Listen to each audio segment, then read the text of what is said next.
Dans le prochain épisode de Plus belle la vie, pendant que Camille tombe amoureuse de Kevin, Léa semble préférer sa mère à Bauer. Lola révèle la vérité sur sa relation avec Noé. Attention, les paragraphes qui suivent contiennent des spoilers sur l'épisode de Plus belle la vie diffusé lundi soir sur France 3. Kevin gagne la confiance de Camille après l'avoir sauvé de son agression. Kevin insiste pour raccompagner Camille chez elle, où Emma le remercie de l'avoir aidé.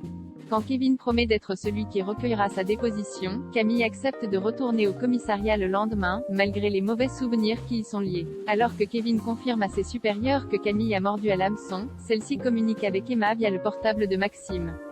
Elle se fait passer pour lui en disant qu'il a accepté un boulot à Hawaï. De son côté, Jacob soupçonne toujours Baptiste d'être son maître chanteur, contrairement à Camille. Au commissariat, Kevin demande à Camille de reconnaître son agresseur sur des photos d'individus fichés.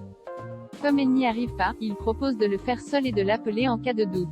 Pendant qu'Emma confie ses craintes à Baptiste à propos de l'agression de Camille, susceptible de la fragiliser, cette dernière devient complètement obsédée par Kevin. Lola avoue la vérité sur sa relation avec Noé en route pour le lycée. Lola fait comprendre à Noé que c'est important pour elle qu'ils disent la vérité sur leur vie sexuelle. Dans le couloir de l'établissement, Lola entend de nouvelles rumeurs dégradantes à son sujet et décide de prendre les choses en main. Elle prend la parole devant toute sa classe pour avouer qu'elle ne couche pas avec Noé. À la sortie, ce dernier lui reproche de l'avoir embarrassée devant ses camarades. Lola s'excuse puis revendique leur droit de ne pas céder à la pression sociale.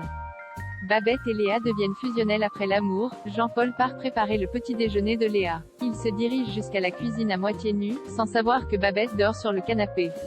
Au réveil, cette dernière est convaincue d'avoir cousu un costume de Blanche-Neige pour les 10 ans de Léa. Or, celle-ci affirme que ce déguisement est finalement revenu à Émilie et qu'elle s'est retrouvée affublée d'un costume de Robin des Bois qui lui a provoqué une crise d'allergie. Les photos de leur anniversaire abondent dans son sens. En revanche, Babette finit par se souvenir d'avoir appris à Léa à rouler à vélo sans petite roue. Émue, elle tombe dans les bras l'une de l'autre.